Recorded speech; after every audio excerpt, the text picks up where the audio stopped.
జోగులాంబ గద్వాల జిల్లాలో రాజకీయ వాతావరణం వేడెక్కింది. రైతు సంఘర్షణ కార్యక్రమానికి ముఖ్య అతిథిగా హాజరైన తెలంగాణ రాష్ట్ర జాగృతి అధ్యక్షురాలు కల్వకుంట్ల కవిత గద్వాల ఎమ్మెల్యే బండ్ల కృష్ణమోహన్ రెడ్డిపై తీవ్ర వ్యాఖ్యలు చేశారు. ప్రస్తుతం ఎమ్మెల్యే ఏ పార్టీలో ఉన్నారో ప్రజలకు స్పష్టత లేదని, ఏ పార్టీ తరపున కొనసాగుతున్నారో ప్రకటించకుండా ప్రజలను అయోమయంలో పడేస్తున్నారని అన్నారు.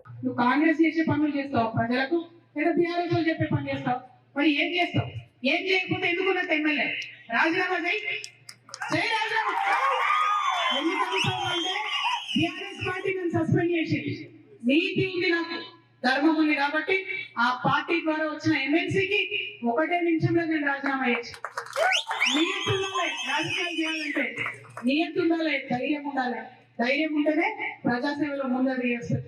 మరి ఇక్కడ ఎమ్మెల్యే గారిని అడుగుతా ఉన్నానే, మీరు ఏ పార్టీలో ఉన్నారు చెప్పండి ఫస్ట్ ప్రెస్ మీట్ పెట్టి.